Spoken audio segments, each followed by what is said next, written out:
Salut à tous, il est 9h30, le salon ouvre dans 30 minutes mais je suis déjà sur place grâce à Audi Genève qui me présente également cette magnifique Audi R8 qui est dans une configuration particulièrement jolie.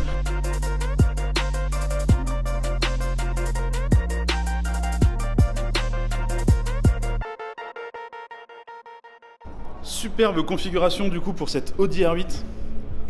On est en gris satiné, un petit peu effet mat, beaucoup de carbone. On a les jantes bronze sur ce véhicule.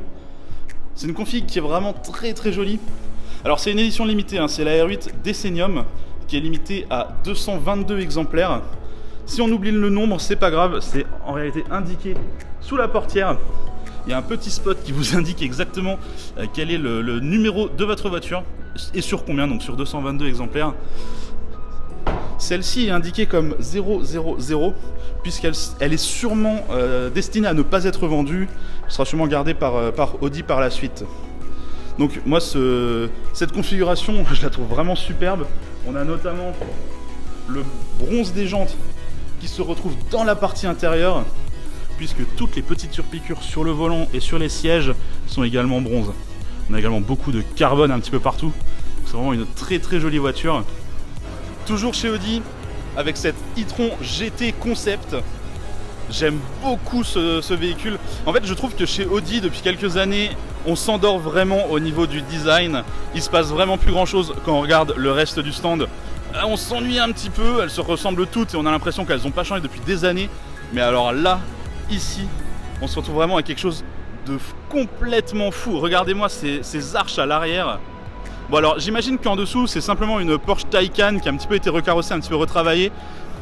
Mais ça reste magnifique. Regardez-moi ces feux à l'arrière. Alors en fait on reconnaît une Audi, mais à la fois c'est complètement nouveau quoi. Et c'est ce que je trouve vraiment magique avec ce véhicule. Bon c'est du full électrique, hein. e-tron GT Concept. Et quelque part c'est l'avenir d'Audi je pense. C'est l'avenir d'Audi. Alors on n'a pas que celle-ci en électrique, on a également la e-tron 55 Quattro ici. Bon c'est une sorte de gros Q8 ou gros Q7 en électrique. Et à part les petits rétro-caméras, il n'y a rien de foufou en fait. Hein. C'est un petit peu ce que je racontais, c'est au niveau design ils sont particulièrement consensuels. Alors forcément ça se vend très bien. Puisque ça plaît à tout le monde. Et puis on se sert également du logo pour mettre en avant le fait que c'est une belle voiture quoi. Sur le reste du stand, on a quand même des belles choses. Hein. Audi A8 qui reste une pointure finalement dans le haut de gamme. On a la A4. Là c'est une A4, oui c'est une S-Line, donc c'est une A4. Là voilà, moi je trouve qu'on est clairement sur le genre de véhicule où ça n'a pas énormément évolué au niveau design depuis quelques années, comme la Audi A3, même la Audi A1 finalement. La fameuse Audi A1 qui aurait inspiré la Peugeot 208. Alors elle est jolie, hein, mais je la trouve un petit peu simple par rapport à une 208 finalement. Qu'est-ce qu'on a d'autre sur ce stand? Alors les vraiment intéressantes, elles sont là-bas. Là-bas on a des choses vraiment sympas. On se retrouve avec des configurations assez originales. Là je suis assez content que Audi nous propose quelque chose d'un petit peu différent cette année, puisque depuis plusieurs années on se retrouvait uniquement avec des voitures blanches, noires et une sorte de camailleux de gris. Aujourd'hui on se retrouve avec des couleurs vraiment sympas. Regardez-moi ce petit line-up là, avec la TT RS jaune, la RS5 verte et cette R8 alors je ne crois pas que ce soit un Nardo Grey celle-ci, parce qu'il y a vachement de bleu dedans. Alors quel est le nom de cette couleur? Alors c'est gris Kémora métallisé. D'accord, ok, bah, je ne connaissais pas. Et ça se marie particulièrement bien avec ces sièges. Regardez-moi ces sièges. Alors il faut savoir que je suis fan des intérieurs caramel lorsque la couleur extérieure correspond. Et là je trouve que ça marche vraiment bien. Ensuite, Audi RS5, regardez-moi cette peinture. En fait cette peinture elle est vraiment superbe parce qu'elle a pas mal de petits reflets jaunes, une sorte de reflets or dedans. Et ça marche vraiment bien. Toujours des intérieurs à la Audi. Un petit peu austère, mais dans celle-ci on a quand même les petites surpiqûres vertes qui viennent relever le tout. Petit logo RS, etc. C'est très bien fini. Puis on a un carbone ici qui est assez intéressant. Alors c'est pas un carbone, hein. C'est un effet carbone ça, hein. Clairement. Non, c'est même pas un effet carbone, c'est un effet texturé. C'est pas dégueu. C'est pas dégueu. Non, ce qu'il faut remarquer quand même, et ça on pourra pas le retirer, je vais monter dans la voiture 2 minutes, c'est quand même très très beau. C'est simple, mais c'est efficace. Puis avec les petites surpiqûres vertes qui rappellent la couleur externe, je trouve ça vraiment très très joli. Alors, dans la dernière vidéo, je disais que je choisirais une 508 PSE à la place d'une RS4 ou une RS5. Bah écoutez, j'hésite encore. Si jamais je devais choisir, je pense qu'il faudrait tester les deux. Mais la RS5 est quand même très jolie.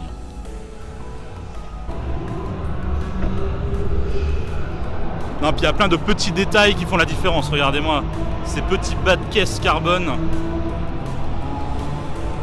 Ah, quand je vous disais qu'on avait des couleurs vraiment sympas sur le stand cette année, regardez-moi ce bleu, une espèce de bleu azur, avec encore une sorte d'intérieur caramel. Comme je vous le disais tout à l'heure, moi j'adore ces intérieurs. Et là c'est vraiment très joli. Non, je suis très content qu'on ose un petit peu sur les couleurs chez Audi cette année. Évidemment, comment passer à côté de cette TT RS jaune.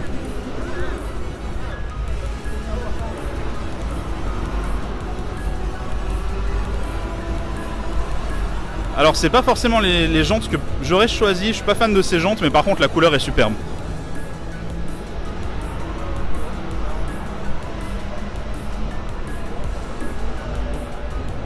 Encore une fois, les petites surpiqûres à l'intérieur qui rappellent la couleur externe, avec le carbone, cette fois du vrai carbone. On n'est pas au niveau de la R8 qu'on a vu au tout début, mais c'est quand même plutôt sympathique. Et puis toujours ces aérations qui sont là depuis 2015 mais qui sont toujours géniales.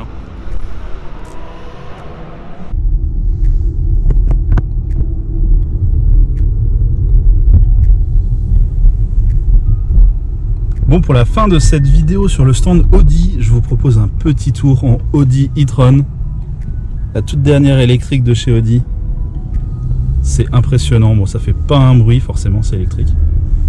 Mais au niveau des équipements, c'est vraiment pas mal. On se reconnaît un petit peu dans la A8 que j'avais pu regarder. Et puis on est un petit peu sur le même tableau de bord que le nouveau Q8 ou même que la nouvelle A6. Ah, finalement, on est relativement proche de oui, ce qui se fait. Exactement les mêmes écrans, même intérieur quasiment. Peu de choses près, mis à part le sélecteur, on peut pas dire de vitesse. Oui, non, forcément. Mais de marche avant ou de marche arrière. D'accord. Ouais. On a quelle puissance sur ce véhicule? Alors, on est sur une batterie à 95 kW. D'accord. Qui correspond grosso modo avec une fonction boost à 400 chevaux à peu près sur le véhicule. Mais une fonction boost qui est par contre bien spécifique au mode dynamique sport et qui est sur un certain laps de temps, une durée bien spécifique. On ne peut pas l'avoir pendant une durée illimitée, sinon la batterie bien entendu prendrait oui, d'accord, ok. un coup. Évidemment. Et donc là, il nous reste 300 km d'autonomie. Ouais, puis une batterie qui est chargée à peu près à 80%. D'accord, ok. Et c'est un véhicule d'essai allemand, donc ils ont dû un petit peu la brusquer, je pense. Oh, c'est le genre des tests en allemand. C'est le genre des testeurs allemands, effectivement. Quand on teste les voitures allemandes sportives, en général, elles ont des consommations qui sont assez élevées. Il faut bien tester le véhicule. Exactement. Et est-ce que ça abîme un véhicule électrique de taper dedans à froid, par exemple, ou des choses comme ça? Je me suis jamais trop posé la question de comment ça. Il n'y a aucune contrainte à ce niveau-là? Ah, c'est pratique ça. On-off dès qu'on le souhaite, il n'y a aucune. Parce que c'est vrai que dans la mienne, il faut toujours attendre 15-20 minutes, surtout en hiver quand il fait froid là. Ouais. C'est toujours un petit peu compliqué. Donc ouais, en électrique, on n'a pas ce genre de contrainte. C'est intéressant à savoir. Il n'y en a pas effectivement. Après, faut quand même toujours ménager un petit peu le véhicule au niveau des freins, ces choses-là. Oui, sur le reste du véhicule, évidemment. Dans l'ensemble, il n'y a rien de particulier. Bon, par contre, on a les rétroviseurs sur celle-là, je suis fort déçu. Classique, ouais, je veux d'accord, un miroir et pas avec une caméra. Franchement, saut 2018 quoi. On est en 2019, je suis un petit peu déçu. C'est vrai, mais une technologie qui est très très agréable, très sympathique. Ça demande un petit temps d'adaptation quand même au début, puisque la caméra elle n'est pas au même endroit. déjà, effectivement, ça s'adresse, les effectivement les écrans LED ici se retrouvent là et puis également côté conducteur et passager. Le plus dur c'est surtout côté conducteur puisqu'on a l'habitude de regarder vraiment là à ce niveau-là alors que l'écran est basé un tout petit peu plus bas. Donc ça demande un petit peu de temps d'adaptation et les distances sur un miroir sont toujours un petit peu grossies. On voit que d'ailleurs par rapport à celui à l'intérieur ou à l'extérieur c'est jamais la même distance. Et c'est vrai qu'une caméra c'est du on-off, on voit parfaitement les distances et au début c'est un peu déroutant. Pas mal d'assistance à la conduite, techniquement il y a la conduite en embouteillage qui existe sur ce genre de véhicule là. Il suffit simplement de mettre en route le régulateur, gérer sa distance par rapport à la voiture de devant, puis après elle va faire le travail, accélérer, freiner, etc. Ok, d'accord. La manière de la 8 si vous l'avez déjà un petit peu testé. Tout à fait, ouais. C'est le même principe, voilà, elle va ralentir par rapport à la voiture de devant, nous garder dans la voie. Et c'est le niveau d'autonomie le plus élevé sur un véhicule actuellement. À ce jour, c'est ce que la loi nous autorise.